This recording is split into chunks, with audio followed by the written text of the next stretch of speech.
Ukraine की जो strategic autonomy है या उसकी अपनी जो सोवरेनिटी है, उसकी इच्छा कि वो नाटो का पार्ट बने या ना बने, और आइंदा कभी रूस की तरफ से उसको कोई खतरा ना हो। पुतिन के क्या बिंदु हैं? पहली बात तो जिस एक बिंदु से युद्ध शुरू हुआ था, पुतिन नहीं चाहते कि यूक्रेन कभी भी नाटो का हिस्सा बने, क्योंकि नाटो क्या है? North Atlantic Treaty Organization. ये कोल्ड वॉर के दौरान बना एक मिलिट्री अलायंस है जो तत्कालीन यूएसएसआर लॉबी के खिलाफ बनाया गया था, वॉर्सो पैक्ट के खिलाफ। अब पिनास जब कोल्ड वॉर खत्म हुआ तो वॉर्सो पैक्ट धीरे धीरे अपना रेलेवेंस उसने खो दिया, वो खत्म हो गया। नाटो अभी तक जारी है, और नाटो के माध्यम से अमेरिका ने जो अपना हथियारों का बाजार और हथियारों की इकोनॉमी विशेषकर यूरोप के माध्यम से चलाई है, वो पूरी दुनिया जानती है। तो इसीलिए कहा जाता है कि जो ये युद्ध है ये यूक्रेन रशिया के बीच में नहीं है, ये रशिया और नाटो के बीच में है। और सही बात है भाई, एक समय यूक्रेन तत्कालीन यूएसएसआर का पार्ट था। तो यदि आप जियोपॉलिटिकली और दुनिया के नक्शे पर देखेंगे तो यदि यूक्रेन को नाटो का मेंबर बनने देते हैं पुतिन, तो रशिया के लिए कितना बड़ा खतरा है ये हम समझ सकते हैं। उनके दरवाजे पर जाकर के अमेरिका और नाटो खड़ा हो जाएगा। इसीलिए पुतिन ने ये अटैक किया, और इसके बाद से वो लगातार कह रहे हैं कि उनको रिटर्न में गारंटी चाहिए कि यूक्रेन नाटो का पार्ट कभी नहीं बनेगा, और जीते हुए जो एरियाज हैं जिसमें ज़ेपोरिजिया और खेरसोन जैसे स्ट्रेटेजिक महत्व के एरियाज हैं उसको वो नहीं छोड़ेंगे। तो अब ये यहां पर गले की हड्डी फंसी हुई है, और इसकी वजह से कितनी ही मीट्स हो जाएं, अलास्का मीट के बाद भी हमने देखा कि बात बन नहीं पाती है। तो यहां मुझे लगता है कैसे विश्वस्त मध्यस्थ की आवश्यकता है, जिसकी मध्यस्थता में दोनों ही नेता बैठे, और कहीं ना कहीं वो मध्यस्थता हम करा सकते हैं। वो मध्यस्थता मैं बार बार कहती हूं कि वो मध्यस्थता हम ही करा सकते हैं, क्योंकि हम शांति, स्थिरता, विकास और सुरक्षा की बात करने वाले देश हैं। हमने पूरी दुनिया को बता दिया है पिनाज कि हमारे ऊपर टैरिफ लगे, तो हमने अपनी जीडीपी ग्रोथ कितनी करके बताई? 8.2% करके बताई।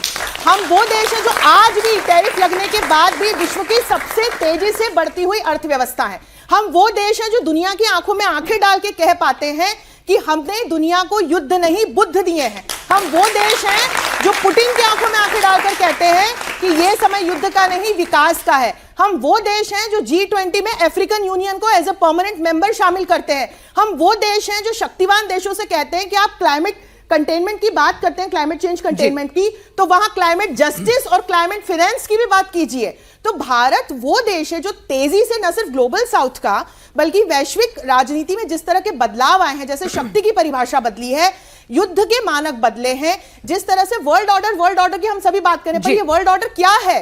ये किस प्रकार से शक्ति, नियम और संस्थान मिलकर अलग अलग देशों का एक स्ट्रक्चर बनाते हैं कि वे आपस में शक्ति का बंटवारा कैसे कर सके, वे आपस में इंटरनेशनल रिलेशंस को संचालित कैसे कर सके। ये वर्ल्ड ऑर्डर है। ये कोई एक व्यक्ति या चार व्यक्ति बैठ करके नहीं तय करते हैं। तो उस वर्ल्ड ऑर्डर में आज भारत की एक प्रणेता की भूमिका मैं देखती हूं, क्योंकि वैसे आप अमेरिका को सुपर पावर मानते हैं, लेकिन वहां किस प्रकार के डोमेस्टिक चैलेंजेस हैं, किस प्रकार के इकोनॉमिक चैलेंजेस से हम जूझ रहे हैं। आपने अमेरिका की बात की, यही सवाल रॉबिन सर, आप क्योंकि उसको ज्यादा बेहतर समझते रहे, आपका स्पेसिफिक एरिया भी है स्टडीज का, क्या कमजोर होता अमेरिका और उसकी बौखलाहट भी बहुत, और ट्रंप जैसा राष्ट्रीय अध्यक्ष, ये सब भी इस पूरी सिचुएशन को और ज्यादा यहाँ पे वॉलेटाइल कर रहे हैं? और डेफिनेटली कर रहे हैं, पर मैं एक दो स्टेप पीछे लेके फिर आगे आता हूं। देखिए, जब मैं कह रहा हूं कि फ्यूचर बड़ा डार्क दिखता है, मैं एक एनालिस्ट हूं। अब ये बात नहीं कि मैं पेसिमिस्ट और ऑप्टिमिस्ट, मैं कुछ करता भी हूं। मैं जो कह रहा था कि हम जो इस समय करेंगे वो दुनिया, नई दुनिया बनाएगी। नेटिव अमेरिकन में एक सेइंग है, एक दादा अपने पोते से कह रहा है कि तेरे अंदर ना दो भेड़िए हैं। तो पोता कहता है, नाना कौन सा? वो बोलता है, जिसको तू खाना खिलाएगा। एक अच्छा भेड़िया, एक गंदा भेड़िया है। तू अच्छे को खिलाएगा तो तू अच्छा बनेगा।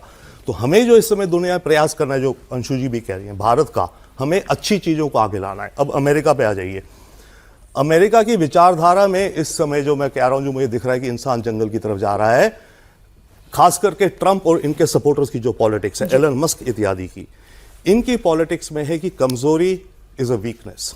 मतलब ये कहते हैं कि काइंडनेस की कोई जरूरत नहीं है, कंपैशन, करुणा नहीं होनी चाहिए मेरे में, क्योंकि इनका मानना ये है कि जो लिबरल्स हैं, ये बड़े लंबे टाइम से भाई लोग गरीब हैं, इनका कुछ कर दो, ये कर दो, वो कर दो, ये हमें ब्लैकमेल करते आए हैं। अब हम ब्लैकमेल नहीं होंगे, हम किसी चीज को लेकर करुणा और काइंडनेस नहीं दिखाएंगे। ये अमेरिका में ट्रंप का डोमिनेंट वो उस तरफ जा रहा है, राइट? लेकिन इस बीच पेंटागन की तरफ से ऐसी भी रिपोर्ट्स आ रही हैं कि भाई जहां पे कि कल को अगर वॉर लाइक सिचुएशन होती है, जो इक्विपमेंट्स की बात करते हैं, तो अमेरिका में वो पहले वाला रुतबा नहीं रहा है। नहीं वो ऐसी भी सब रिपोर्ट्स आती हैं। नो डेफिनेटली इस समय ट्रंप और अमेरिका सोच रहे हैं टिपिंग पॉइंट पे। इस समय हमने पूरी दुनिया को दबा लिया तो दबदबा हमारा हमेशा के लिए हो गया। हमने अगर इस समय दुनिया को अरेंज नहीं करा अपने हिसाब से तो हमारा डिक्लाइन होगा, हमारी बादशाह चली जाएगी। हमारी भाषा। एक क्विक पॉइंट मैं और कहना चाहता हूं। अब बात है कि आप कैसी विचारधारा दुनिया में लाते हैं। जब मैं कह रहा हूं कि हम कुछ करते भी हैं, जब एक कंबोडिया थाईलैंड का पीस हुआ उससे 2 हफ्ते पहले हमारे थिंक टैंक ने अनाउंस किया था कि अगर ट्रंप ये शांति करवा देगा हम इसे गांधी पीस प्राइज के लिए नॉमिनेट करेंगे।